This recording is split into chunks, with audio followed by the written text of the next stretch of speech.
telling Rachel that I'm going to talk about coffee, right? So I like drink coffee because I like creamer, right? Creamer is the best thing. And my wife has all kinds of measuring tools, more than any chemistry lab, right? And I had to go there. She makes a coffee, I just add it. And it's perfect. Then my daughter comes from California for a visit, and she goes like this. Oh, You can show near to the. okay. She just pours in the coffee directly. And I said, oh, what the heck is this? Shouldn't you measure something? And she said, no. She said, give me an answer. And that kept me up for weeks. No sleep. So what is her answer is? She goes by the color of the coffee, right? So the question is, are there other ways of doing things, right? So this is the title of my talk. So this is the way my brain looks like, with a pile of all kinds of things going this. And so my goal here is to bring an order to this at the end. Thanks for inviting me. And I know Pradeep for a long time. So I know you guys are chemists mostly. I do instrumentation because it's easier to play with things and think about something, right? So I talk about introduction to materials interface and array-based sensors.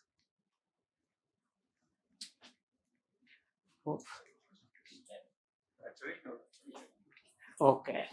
So thinking about my daughter's question about color of taste, I was wandering in the cyberspace.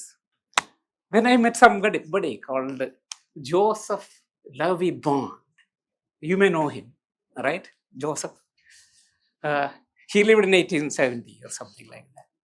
And he was a brewmaster. He makes beer. And he realized that the color of the beer and the taste are connected.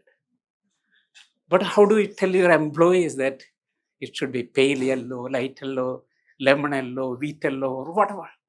All the people have different ideas about colors. So what do you do in this situation? You have to pray. So he goes to church, cathedral. They have lots of the stained glass windows. It is surface plasmons, Joseph didn't know this because Rufus Ritchie, who discovered surface plasmon, was not born yet. He was a grad student in 1957, and he discovered surface plasmon working on it. So let's see.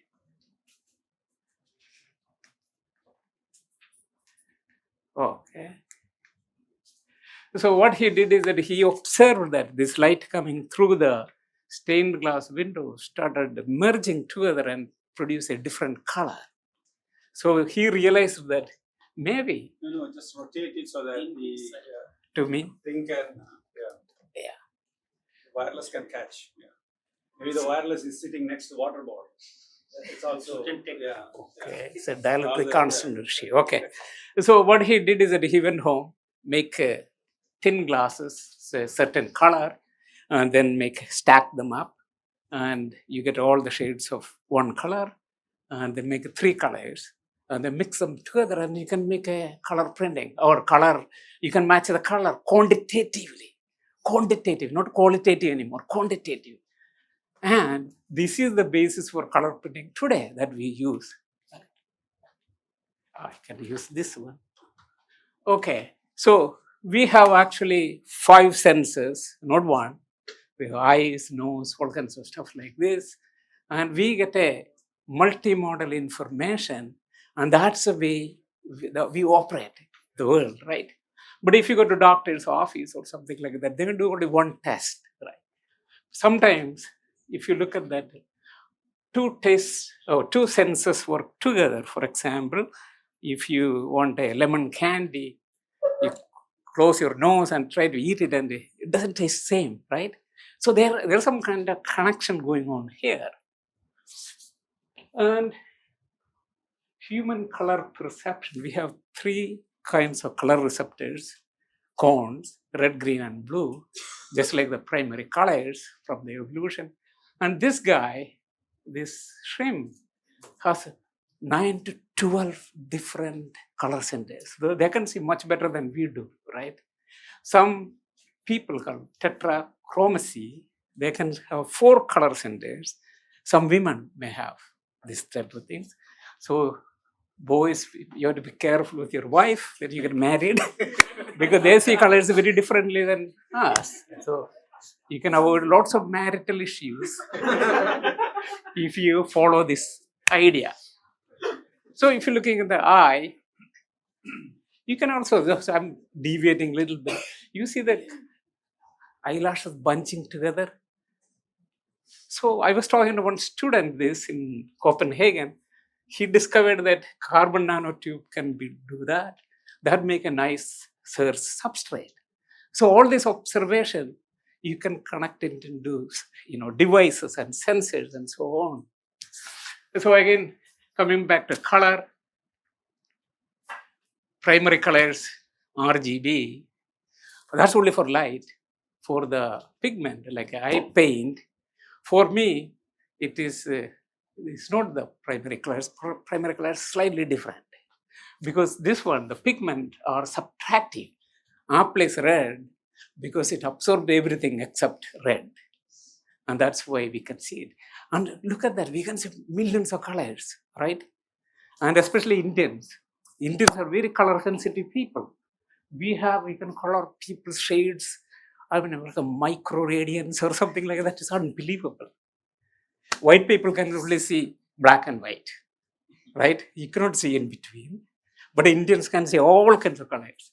So color perception is connected to brain, right? So we look at this one. This, depending upon the situation, color changes, right? Let's this one, A and B are the same color. You believe it? This squares? Yes, it is. Let's look at. You put some kind of thing up. It's the same thing. So everything we make up our brain. Our brain make up all the colors. So why it is important is that when we do AI can also make up data to fill it in. When it is not, when data is missing, it will fill it up. So we don't have to have millions of sensors. We need only a few sensors. We'll come back to that point. So let's talk about eyes and ears and hearing. Cochlear hair, this is the hairs, and there's a fluid that will move around. We hear the sensation of sound because of the standing wave, or actually traveling wave excited through this cochlear tube. But eyes don't do that. Eyes don't separate light into all different colors, and then there's no dispersion. But the sound is dispersed and we hear. So different senses use different ways of getting the information out to us, right? So look at where is it? This one, yeah, touch. I didn't know that. We have 2 different type of touch sensors in our fingers, lateral force and normal force. And we can also measure detect heat too. Tongue, 5 different flavors. You may not have heard about umami. That is another sensor, right? So the question is that, they work with a different principle. And here you can see that, can we define something like primary taste, like primary colors, and come up with something like that?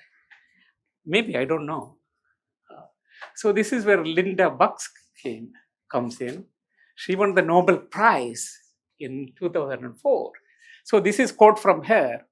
How can we smell so many different molecules, even chiral molecules? Lemonade either tastes like or smells like lemon or lime, depending upon the chirality. So these are the ideas from her saying that maybe one receptor is doing multiple job, and there are different type of receptors doing different things, and just like a alphabet arranging like this. So there may be primary smell. We don't know. What about chirality? The molecules look exactly the same, but the chirality changes the way we perceive the smell, right? So this is a story from a general. During the Bosnian War, the trained dogs took to Bosnia and for landmine detection.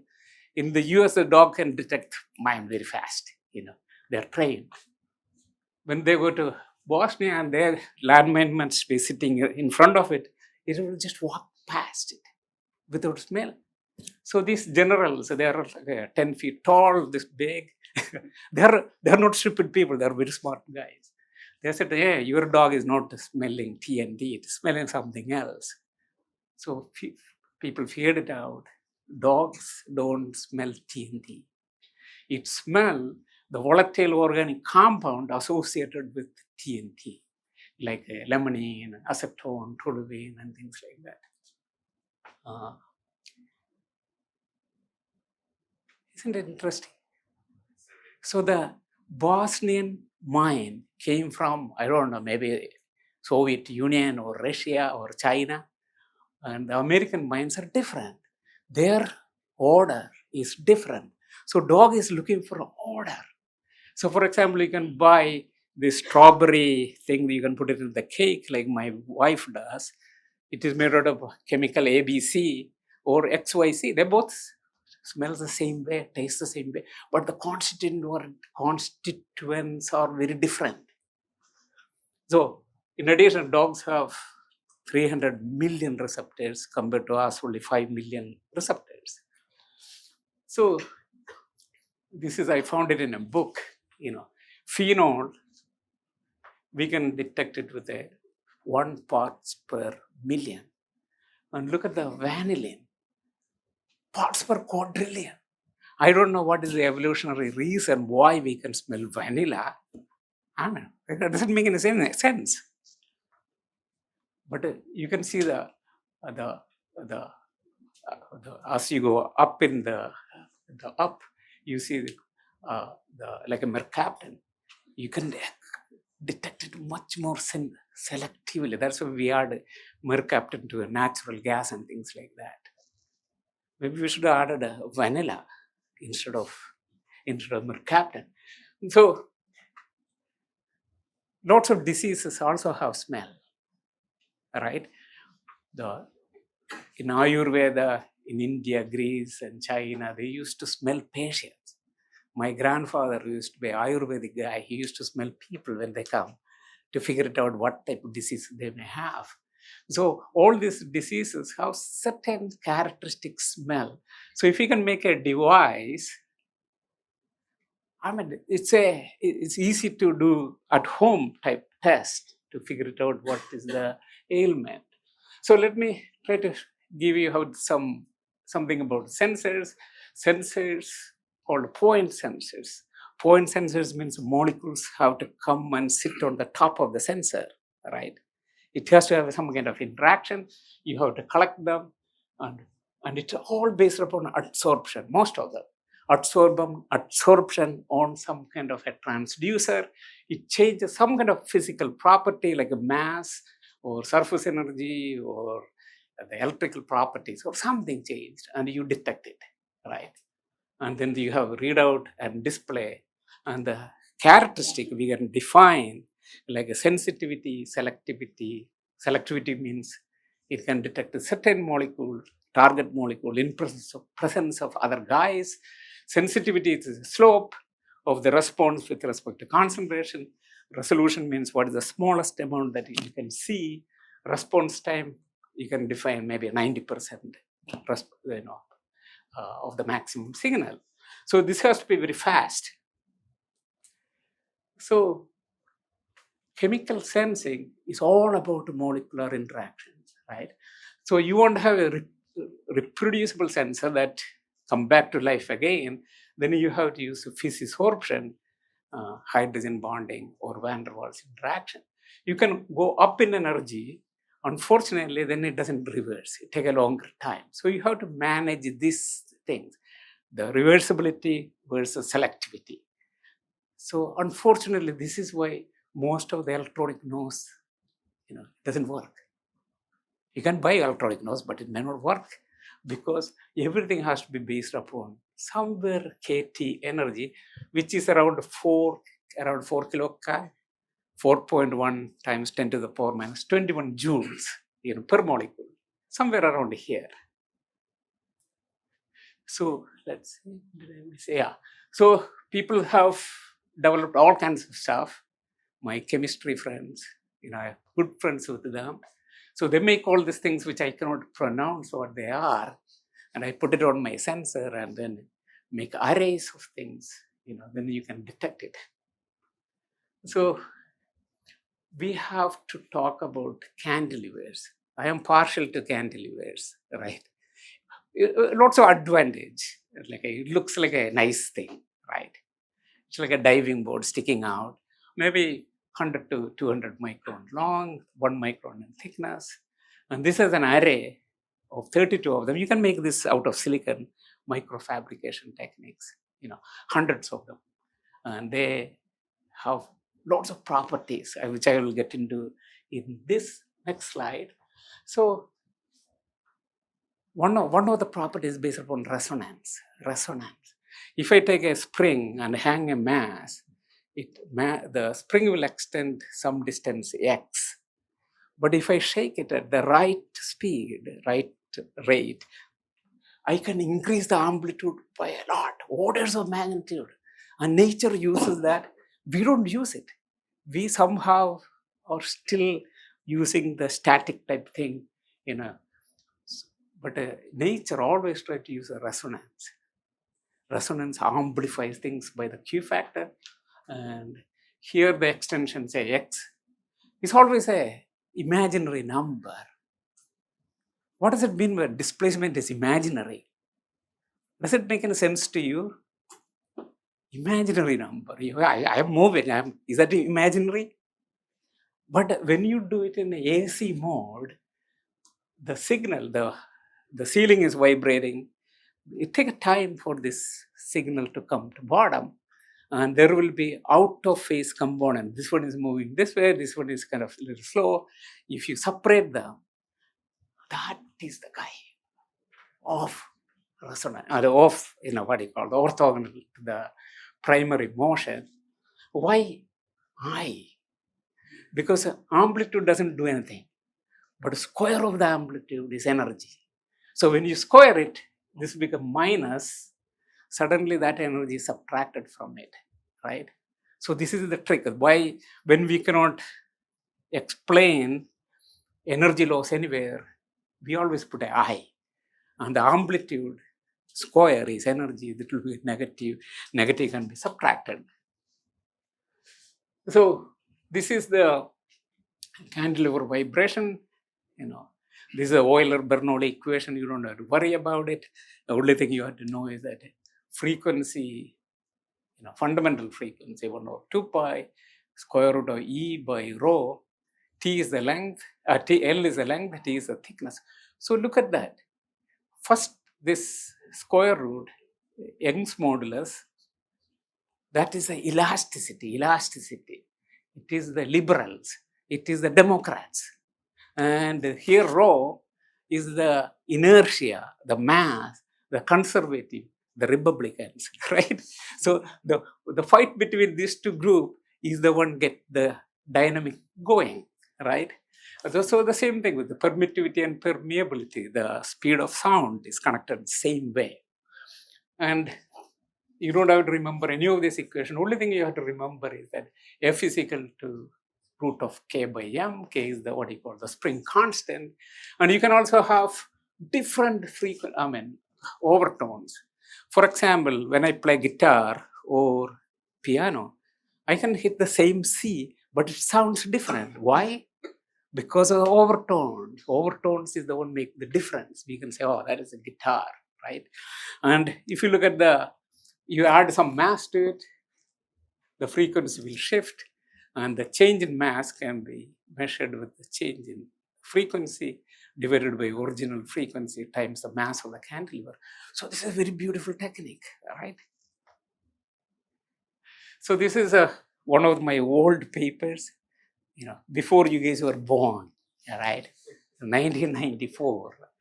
So I took a cantilever, put some gold on it, thin layer of gold, expose it to mercury vapor, and you can see the frequency keep decreasing. You can just picogram amount of material deposited onto the sensor. So it's a very good sensor. More to it. Cantilever is also very sensitive to displacement. So if you make the one side inert, so the molecules absorb only on one side, surface tension, solids have surface tension, we call it surface energy or surface free energy, that change. So molecular absorption is driven by free energy reduction. Free energy reduces on the top, compared to the bottom, cantilever will bend. And you can measure both at the same time. There's no other sensor like that. You can do two things at the same time. So that equation is also, you can derive it, how much it is bending, delta Z is equal to delta sigma, change in the surface tension divided by Young's modulus, and it's the square of the length. So if you make a long cantilever, it will go like bend a lot. Remember the frequency? It was the opposite. Smaller one was higher frequency, right? So we can cover both sides.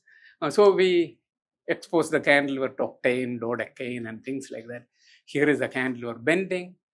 You can calculate the surface stress from this. It's a function of time. And we can plot this equation, the Langmuir adsorption isotope. It's beautiful.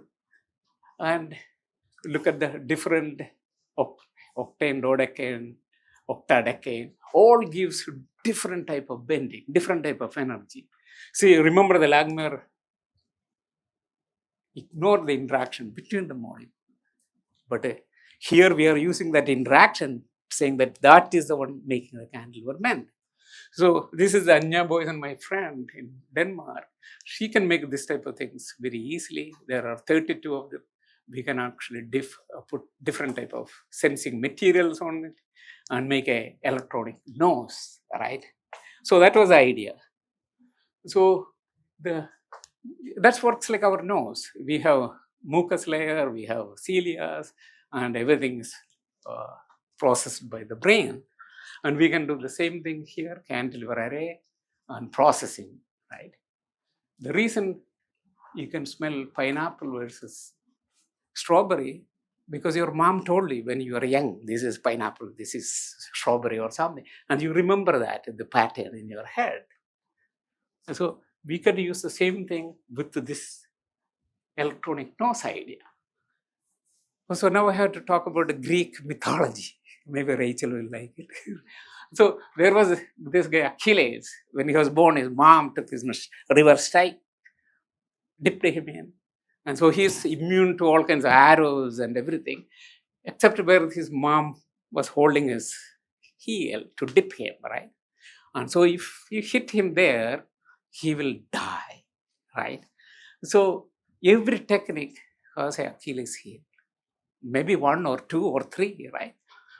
So mass spec, you guys are expert on mass spec. What is the Achilles heel of the mass spec?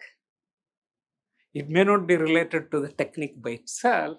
It may be related to something else where you don't see it directly. The Achilles heel of mass spec is the two pumps you have to use. Tribopump and turbomolecular pump and mechanical pump. You cannot make it tiny unless you make it a nanotechnology. The mean free path of air is 72 nanometers. You have to go below 72 nanometers, then you can make a mass spec. But that is not possible at this time. So this is where I have to quote our friend Einstein, say that problems cannot be solved at the same level of awareness that created them. What does it mean? It means today's technology won't be able to solve today's problem. You have to think outside You have to use your imagination. That's what Einstein said. And this is Feynman. Feynman says that if you can imagine it, you can make it. Or somebody will figure it out how to make it. So imagine things, right? Oh, this comes to the Indian cooking, right? When I got married, my wife wanted to impress me by making Indian food. And she asked the Indian ladies how to make the food. And they said, oh, a little bit of this, a little bit of that. And she drove her nuts, And remember, all these Indian ladies are medical doctors, engineers, professors, and so on. But they say, little bit of that, little bit of that, very qualitative. So she gave it up. And I had to do the Indian cooking, right? The same thing with the Ayurveda. There are no written notes. It's all transferred from father to son to grandson and things like music. There is no sheet music in India, right? Absolutely not. You have to learn. People built a great temples in India and cathedrals in Europe and so on without knowing Newton's laws. And they're still standing. So why do we need Newton anyway, right? You go to Europe or you go to the temple here, you'll see that it's still standing good, right? So when Pradeep came to see me, I was cooking Indian food. And he told me something I still remember. He said that his grandfather or great-grandfather or somebody who, by smelling, he can tell what type of spice is missing. Bang! That's it. That's the problem. Now you understand what is the problem. Because we are not looking measurement alone. We are looking at a multi-dimensional, multi-model.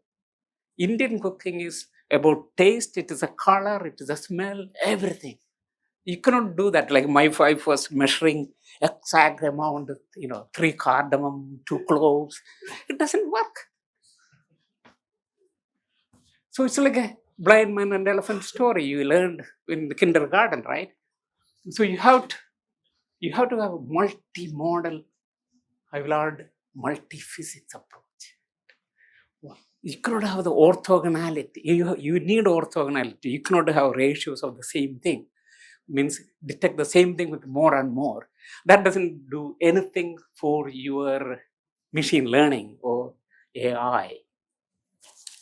So maybe we can start coupling two things together. So here is the cantilever, my favorite subject.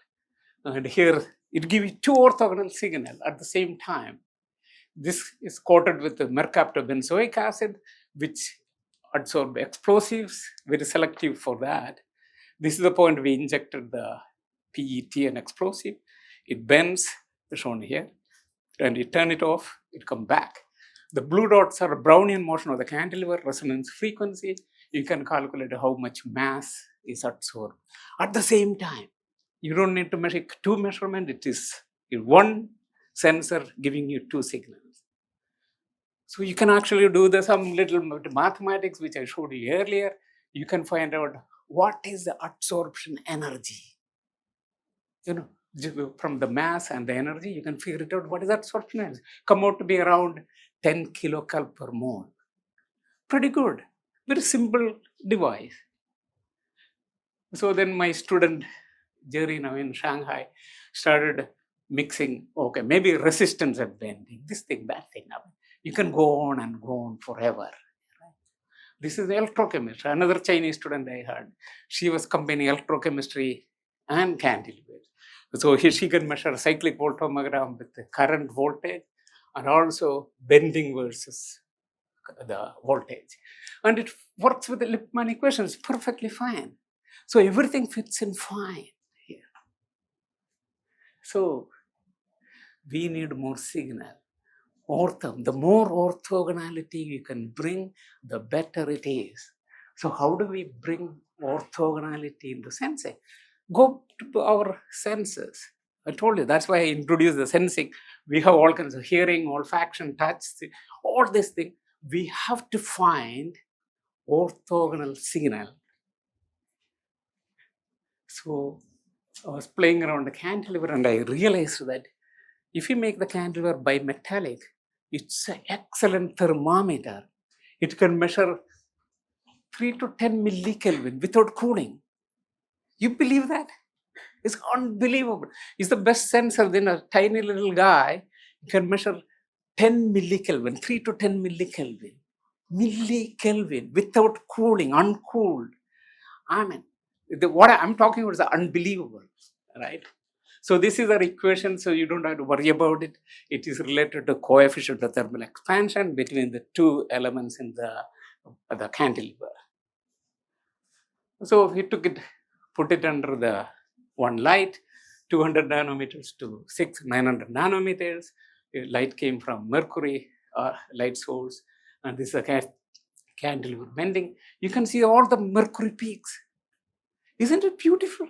I mean, unbelievably beautiful things, right? You can see how sharp these peaks are.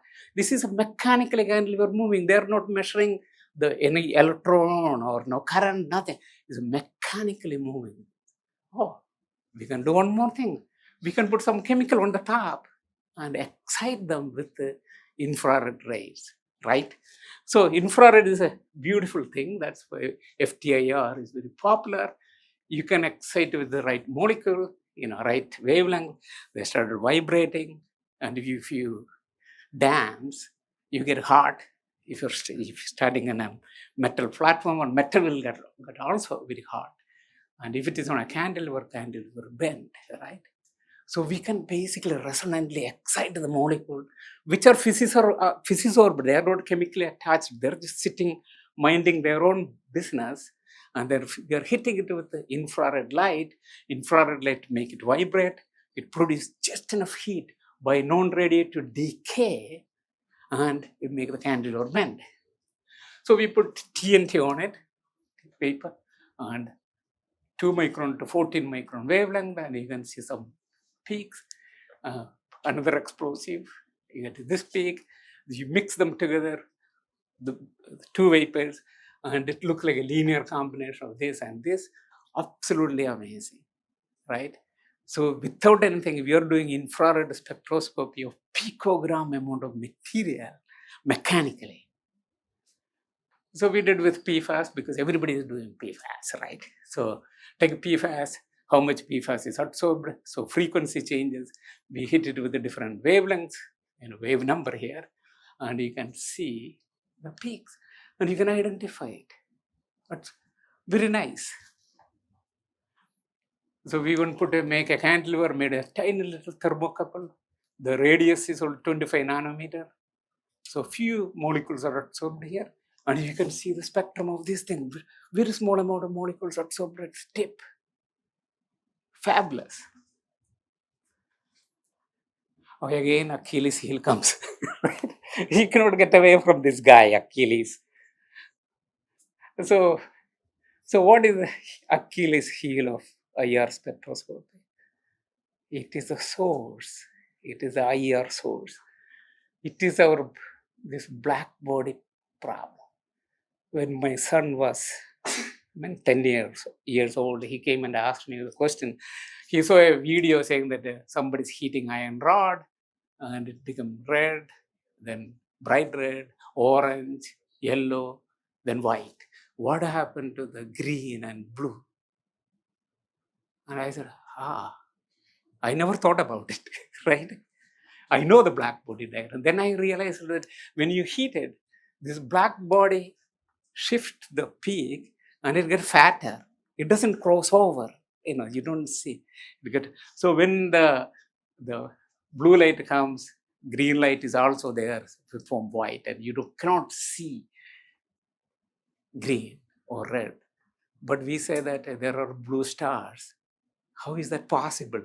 Oh, I don't know. Maybe you can think about it. How?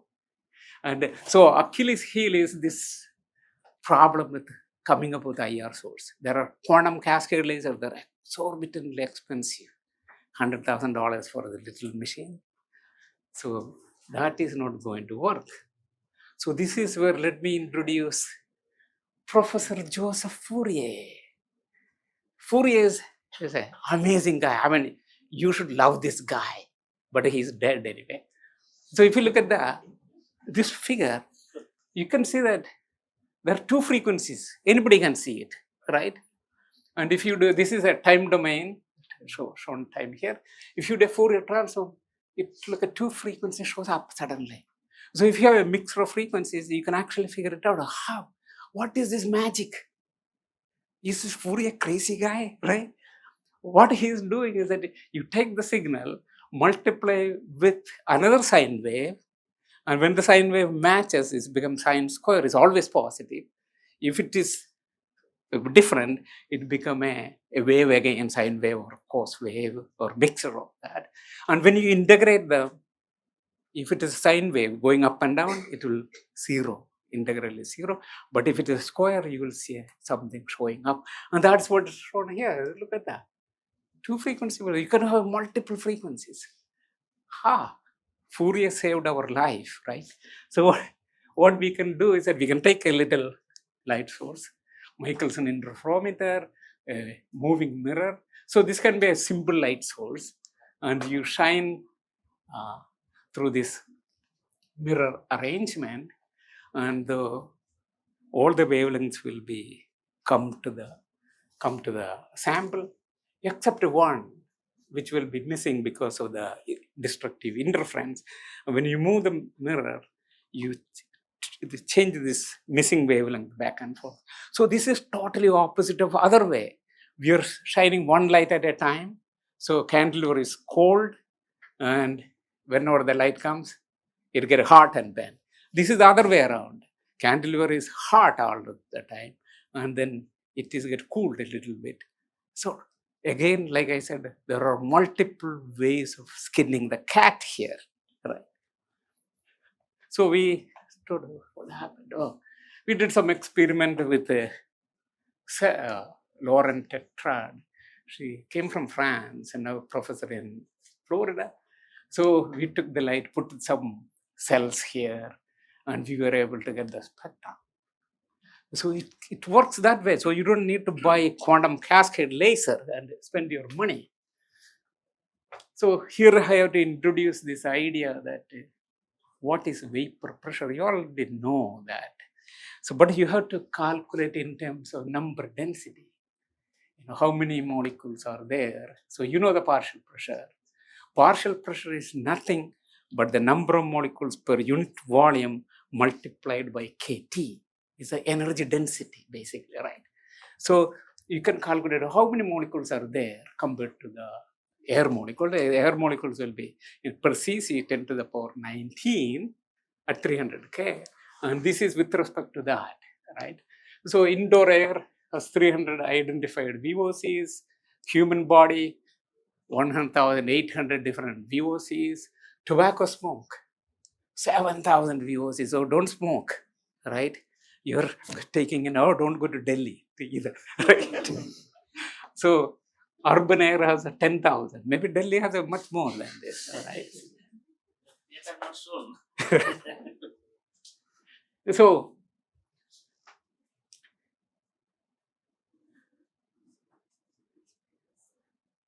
nano sensor. It's an oxymoron. Because when the sensor is tiny, the probability of this small number of molecules coming and sitting on your sensor is absolutely zero, right? You may have to wait another month for this guy to come by diffusion. Diffusion is a bad idea. It's good for small distances like what Dick is using, micro, that's excellent. 5 micron, 10 micron is good. But when it comes to centimeters, bad. It's a square root of t, square root of time. So take a long time for this to come in. So all the nanosensors are bad idea. Very bad idea. So, but if I say that I will lose my job, so I said nanosensors, hey, it's great stuff, right? But if you calculate that, bigger sensors like quartz crystal microbalance is a big 1 square centimeter is much better than nanosensor. So how do we solve this problem? So you take one step forward and you always take a 2 step backward. That's the research. There's one more problem, right?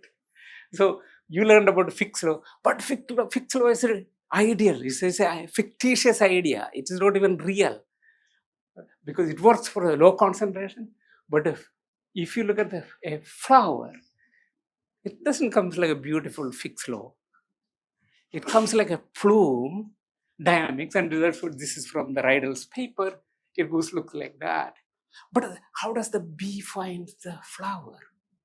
If you go away some distance, you cannot say which way it is increasing concentration or decreasing concentration. It is very difficult because you are at the tail of this exponential decay practically. But bees will do it. How? Because they got A plus in the differential calculus. Because bees go in and out of the plume, they are doing a differentiation. So if I come to this room from outside, I can smell something here. If I stay here, I cannot smell. So I go outside, come back, I can smell again. And so bee does this differential calculus a little bit, it's kind of figured it out. It can find the direction. Eagles do that. Eagles vibrate the retina and then moving object they can find out. So nature does all kinds of stuff like that. We don't do it. Our sensors are staring sensors. That means it doesn't change. It is standing still. So coming to the story again, if you have parts per centimeter cube of air and it's absorbed on the surface, is depending upon strong or weak chemical interaction between them, you have a residence time, the tau. This is the coverage, K0 is a prefactor, Q is the, the heat of absorption, So you can get some molecule absorbed on a surface. If you engineer your surface, that's where you can make it absorb more. We can control this heat of absorption or surface energy. You can make it stay longer or shorter. So people, what they do is that with the nanosensors and microsensors, they make some kind of a pre-concentrator. So you take the, some nickel foil or something and they add MOFs or something like that. And then you push the air through this thing and molecules get absorbed on it and you heat it. And all of them come out at the same time like a plume and increase the concentration by a factor of say 100 or 200 or something. But if you talk to the NRL, naval research guys will say, oh, we can get 10 to the power 9. But I haven't seen that. I mean, maybe 200, 300 times. That's what. So you can put a nanomaterial, molecular material here in a hierarchical arrangement, and you can increase the number of absorption very fast. But unfortunately, it takes time. If the concentration is very low, you have to collect all the molecules. You have to take the entire room and pass through this pre-concentrator. Then only you get that few molecule absorbed on the surface. So I like this guy. A nice guy sitting around. Every time a bug comes here, somewhere here, he knows where it is, or she, and then go and catch that. Then I look at that. You see this type of things, antennas, collecting all this wavelength coming from Andromeda or someplace, and they focus at the end. Can we use this idea, right? So remember, the nanosensors are oxymoron, bad idea. But if you have a concentrator like this parabolic antenna and the nanosensor, all the things will be focused there. So we get both, best of both worlds. Unbelievable, right? So we thought about it. I had a very nice Chinese girl. So we thought about, why don't we take a parabolic mirror and then put the cantilever here at the focal point and shine the light, excite the molecule. Molecules, radiatively also decay, and the radiation comes to the focal point and you pick up with the cantilever or nanosensor. And that works beautifully too. So you can make a big area sensor, right? one molecule adsorbed there, one molecule adsorbed here. No. So area is not an issue anymore because you are exciting the whole, everybody, and whatever is the de-excitation process, that radiation comes to the focal point. Absolutely amazing, right? So we demonstrated that it works well. You can identify again PFAS. So much better than just using a single nano sensor. This sensor has nothing to do with PFAS. It is just staying separately, and you're just looking at the radiation coming out of it.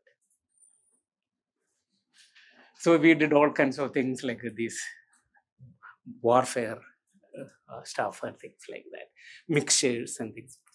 So you don't have to have this is a mixture of DMMP, PFOA. The mixer looks like a linear combination again. You can also use, you don't have to have a parabolic mirror. You can also use a parallel flat surface with a lens focused on it. That will also work,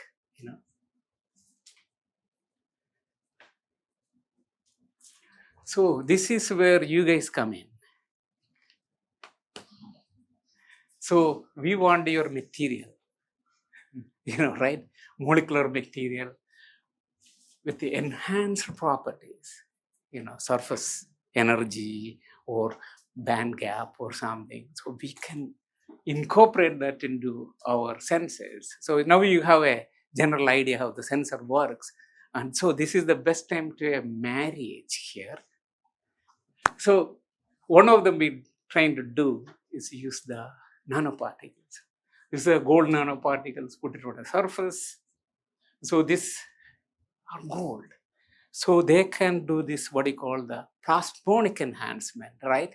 There are two types of resonant, non-resonant, and localized surface plasma.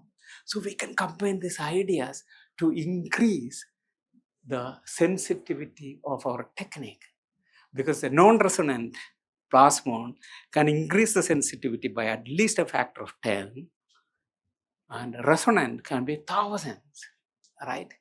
So if you do that, I think we can make a very nice sensor. Another one is we played with the VO2, which is a metal insulator phase transition. VO2, right, very thin. Instead of cantilever is a little bridge. If you heat it a little bit, it becomes, non-conducting to conducting. And so if you can tune it up to the certain location, and then, you heat it with a light, excite the molecules, adsorb on the surface, and that little heat is enough to change it. So you're at the beginning of that phase transition, right? And if some of your material may have this property or design it, so at the room temperature itself, it will have this type of transition, then it is very interesting, right? It is other application too. This is again the resistance and also the change in frequency plotted here at the same time. You can also, we played with this carbon nanotube. Peter Hex is a good friend of mine, and grew carbon nanotubes on it. Right now we are trying with borophene, MOFs, and all different maxines and things like that. So this is Ajit Khosla. He moved to China actually. You met him, right? No, I did not. Okay. Ajit is in China right now. They gave him lots of money. So he left. So he made up this 64 array micro hot plates. And then you can put all kinds of different material you're making, and then characterize it. So, and also use it as a sensor. So this is the data from a paper that we just published in Sensors and Actuators. Look at this. We were trying to do NO2, and it's highly selective. So try to figure it out what material will be the best for the particular application, right? And it works with the humidity and high humidity. There's no issue here. So this is from Harry Gatos. When I was a grad student in Albany, long time ago, right? So I went to library and I saw a paper, and I made a copy of that paper and I kept it for a long time. And that's where I got the idea of micro cantilevers from that paper. And Harry's paper in 1972 actually talk about, surface states. There is a molecular sort on a surface. Surface state can be, especially in the wide bandgap material, surface states can be introduced, which will be filled up to the Fermi level, and we can do all kinds of surface state manipulation, population, depopulation of the state with the light, and change the charged nature of the surface. So this can be another platform for sensing. So we try to put material, doped material. I heard a Serbian lady who came as a postdoc, and she made all these particles, and then we look at the luminescence from that place, and then we see that when you change the temperature, one peak doesn't change while other peak changes. So we thought this will be a self-referencing thermometer, nanoscale, right? So it's beautiful concept. It's all published. Very 10 millikelvin selectivity here. So here is another idea. So maybe Dick will remember it. When we studied solid state physics, I didn't study that book. Kittel, Charles Kittel, you may have read his book, right? Charles Kittel in his book says this statement: if we could add a paramagnetic substance, an interaction tending to make ionic and atomic moment line up in the same way, we would have a ferromagnetic substance. And then what happened is that Kittel removed this statement in the subsequent editions of his book. This is one book that got progressively bad as the edition goes on, right? He kept on removing things and adding other things. So if you take a nanoparticle, you can confine one atom in it, and its wave function is confined in the boundary of this material. Then this is like an excitonic radius. When you have the something matching with something, that's where the resonance and things like that happens. This has the potential to line up all these magnets, atomic magnets, inside the nanoparticle in one direction. So I'm working with Ramesh Bhargava on it. Ramesh, nobody likes Ramesh because he says this is right, but all the magnetic guys say, you are wrong, because magnetic surface is dead. But Dick said surface is not dead. They're alive, right? If you have a terbium or a europium or gadolinium atom dopant, it will line up the spins so that, that's all, it will become magnetic again. So we did some experiments, again, it's a long time ago. I have been working with him for a long time. So with this experiment we did at Georgia Tech, we took this particle, yttrium oxide nanocrystals, doped with, I believe in this case, either europium or terbium. And then you can see that it's polarized. See, look at the light, look at the donut. That means the atom is polarized, right? So the field is the magnetic field, making it polarized. That's why the light coming out looks like a polarized light, right? So this is an opportunity to come up with a new type of magnets. And because if you look at the magnetism, we don't use magnetism in sensing, even though we know that spin has to change and it's up. Actually, it's exactly the same energy as a covalent bond and things like that, but we don't use it because we think that, this is kind of hard to control it because it happens so fast and things like that. If we can work like this, we should be able to come up with a new type of magnets and then change the way we sense things magnetically. And also it will help come up with the magnets. This way we don't have to depend on China for all the rare earth. We need only very few atoms instead of tons of material, right? So we did it. So actually, these are the Ramesh made this particle, sent it to me, and I tried to put it on as deposit it on the on a sheet, and then I went to India. I mean, I came here, to visit, and then I went back. And then I looked at it with the TEM. It's all oriented. All these nanoparticles are lining up. That makes sense. Why would they line up? So they all become magnetic some reason, and then so we put this in the publication, and it just came out recently.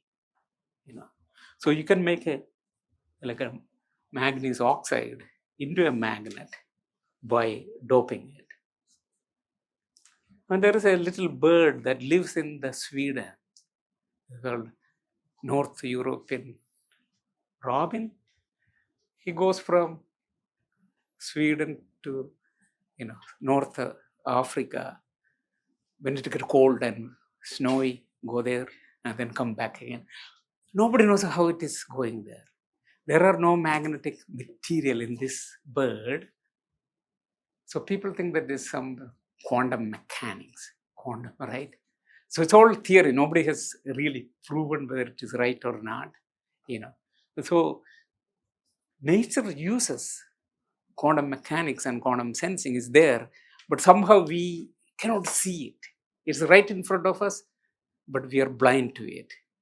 But so that's why you have to develop this keen observational skill.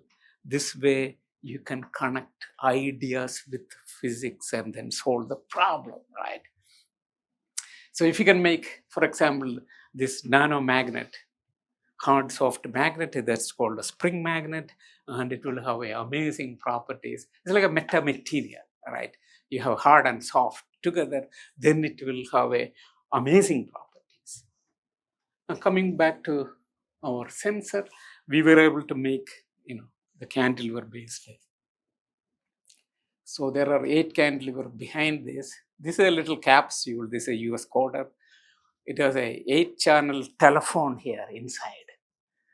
And actually we got money from NIH, to make this, because US has lots of drunk drivers sitting in the jail, wasting their time. They could go home and do some productive work. So the idea was that, okay, put some kind of some sensor on their hand, like a watch, send them home. And so if they go to bar, parole officer know that he's in the bar, right? So, but these guys are very smart. They took off their watch and put it on their wife. Wife is at home, and this guy is going and drinking, right? So said, oh, we need to do differently. We have to implant it in the people on a voluntary basis. So that's why we made it. We got a couple of $1 million to make it. And we couldn't find any graduate student to implant it. No graduate student will allow us to do it. You believe that? Unbelievable. So we found a volunteer. He's sitting here. Cut open him, put the sensor in, give some alcohol, and detect the blood alcohol level. It works pretty well. See, look at this. You can see the blood alcohol. It's coming out. No wires, no nothing. It's all wireless telemetry. This, that. And here picking up but there is again an Achilles heel comes. We cannot get rid of the Achilles. It is the battery. Battery runs out after a week. So you have to put new battery in, you have to cut open the rat again. And you know what? Rat didn't like it. So we had to stop the project and say, okay, stop. Cannot go on because we don't know how to change the battery. If I put it in some people and every week cut open, put the new battery, I mean, it's not a good business, right? So I have been thinking about it, how to do it. Then one day a blonde-haired guy walked into my office and said, "Professor, can we transmit power through one wire?" And I said, "You're nuts. Electrons have to go home through a different wire. That's what the physics book says." He said, "No, Tesla said it's possible." I said, "Oh, Tesla is a crazy guy, right?" But after talking to Charles for a long time, he kind of convinced me that I am wrong and he's right, right? So this is Mr. Tesla at Niagara Falls. On the other side of the Canadian side, in the US side also we have another Tesla, exactly the same guy. Tesla says that you don't need two wires, you can do it with one wire, right? One wire. Electrons don't have to go home. So the way we are thinking is wrong, because we have been brainwashed from the early on high school physics, saying that electrons have to go back with a different circuit, a different wire.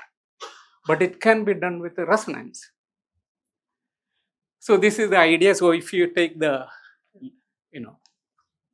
wire, you take the 60 hertz that we have in the US, converted into 2.4 megahertz, and then wavelength becomes smaller, and we create a quarter wave oscillator, right? So this point is a node, and this is an antinode. This is vibrating like this. So this is what he called the reactive power. When there is a voltage, there is no current. There is current, there is no voltage. So this is very safe. Any volunteers for an experiment? So I have always have Charles. So let me.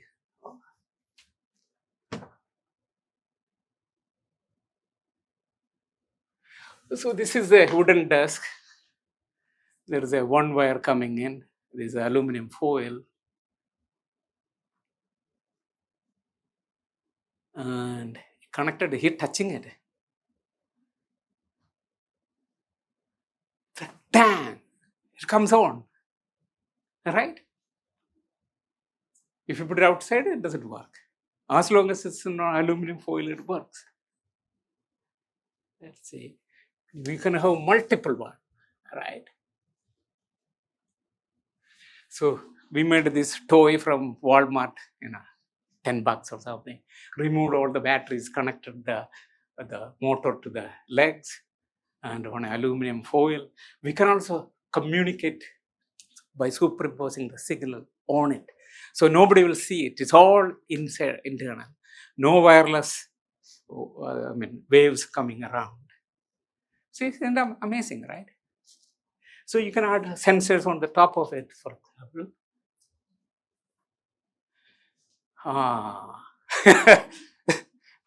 There comes Charles again. So we thought, okay, I should connect the power to him. So connected the power to his hand, connected with the scotch tape, and put a light bulb on his other hand. It comes on. He put it on his head, his shoulder. It works fine. And there is no health issues here. Current and voltage are out of phase. So, and also he got married and he had 4 kids. Yeah, it's true. They're grown up. So it doesn't have to be a person. It can be a car. It can be a factory. It can be a pipeline, or whatever you want. You can have it. So where do you come with the nanoparticles, molecular material? If we can make a conducting nano surface on the road or on the wall, we can have sensors everywhere, actually, right? I have more videos, but I will give you some time to ask questions. So material and interface. This is the real title, original title. Okay. Now I think it's all coming into coherency, right? Before that it was random. Now you got an idea, oh, this guy is not crazy, but it's kind of okay, right? So we can use MEMS, we can, with the molecular materials, you can solve the problems related to sensitivity, selectivity, response time, and electrical power. So you guys have the power to make it happen. And so it's a very good collaboration. We are good in coming up with this type of MEMS devices, but we can have a material, nanoscale material, very small amount. And then we can together we can solve a problem. Right? Thank you very much, and I will be happy to answer any questions that you may have.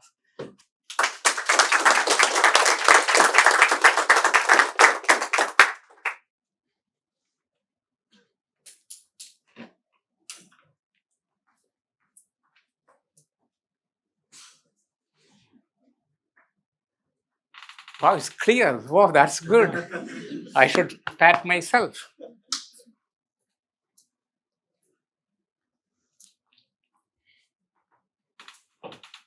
So, you have shown one slide where you have shown the biometals Yeah. as a temperature sensing device.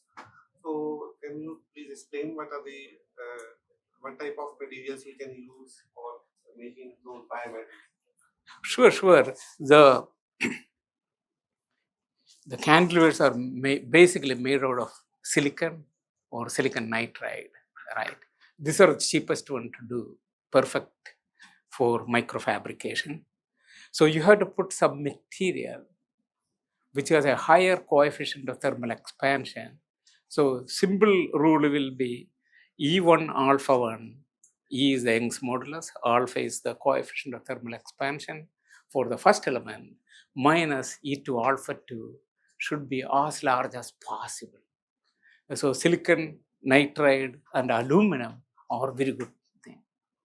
But aluminum has a problem that it can get oxidized, and so generally people prefer gold. But it doesn't change very much, but so you can look at the books and then find out what is the best E1 alpha 1 minus E2 alpha 2. This is one condition I think should be there should be a significant difference between the So we coefficient. Yeah, we are talking about what do you call the very small scale. So thermal mass. So if you give a energy to the bimaterial cantilever, what the mass of the cantilever times specific heat times delta T is equal to the input energy. So if you make the cantilever smaller and smaller, but a larger area, lower mass, you will have a higher sensitivity. So you can optimize it. So this is why the MEMS is such a beautiful technique. You have lots of freedom to make it any design you want to make it happen. Only limited by imagination.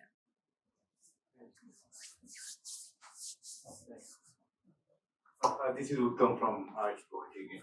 So, for your cantilever method, selectivity is probably one of the issue, right? Selectivity? Right. Oh, yeah. And there probably you are trying out depositing different material, right? But, so absolutely correct.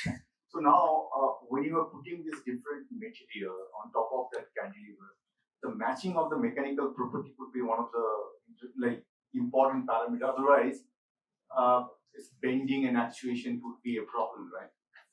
No, you're right in the macro scale, but we are talking about a very small amount. The movement we are measuring is nanometers, tens of nanometers maximum. So at that case, say if you have a 100 micron cantilever and you're moving a couple of nanometers, it's a parts per million type change. So it's not a 4 parts per thousand. So it's not a big issue. Generally, if you go above 3%, then you have problem, right? So in our case, it never goes to that high. Very good. You also tell us kindly about the way you detect the deflection of the cantilever. Exactly, because you also showed in some of the slides that you can also measure the change in the bending. How do you really get that number out? Oh, very good question. So basically, initially, atomic force microscope, right? If we say light coming in and going there, basically you're measuring not the displacement, you're measuring the curvature, and that's why you can get a very high sensitivity. STM guy. STM guy. Yes, nothing to be ashamed of. Esteem is a good thing too. Anyway, so coming back to the bending, we can also use a piezo-resistive can. So cantilever is like this, and you basically put a piezo resistor, which is a doped, boron doped area around there. That's where the maximum stress. And then when the cantilever bends, resistance changes. Then you can use a simple Wheatstone bridge to measure how much bending is happening. It is not as sensitive as the AF bending, because your There you use a laser. curvature is much sensitive. But this, you have to compromise something, right? One more point, if you could mention, these particularly in the smell sensing of those components molecules. How do you actually just fix the molecules on the cantilever? Oh, okay, good question. So we don't want. I know I'm in a chemistry people, surrounded by chemistry people, so I should take my Fifth Amendment right and not answer that question. so we are, instead of chemisorption, we are going to look at only physisorbed molecule. So there is no real chemistry involved. I take my fifth. Just to tell you all that Professor Thomas Thundat was a student here at IIT Madras, a physics student, physics department, MSc from this place. And he was a corporate fellow at Oak Ridge and all. So it is has served industry quite well. New technologies very well. He was a person, well, his picture was on the cover of Times. So a kind of big thing. So Mike, you have had a fantastic tour. This particular ride that I was feeling from kitchen to Achilles wheel to the last bit, that all of those gave me a feeling that so much to learn. There's a wonderland of sensors. But if you look at the last bit of science that you talked about, while there is a lot of technological implications for that is single wire conductivity, we don't see it. We don't see it in the market. I would see that automobiles would charge from roads. I would probably sit here and charge the devices. Something that is sitting there, that's all that is required.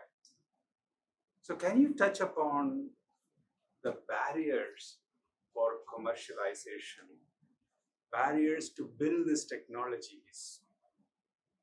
Okay. So that it will help the students. I will refer to Dick. Yeah. Because Dick said in his talk, every time you come up with something new, people don't accept it, right?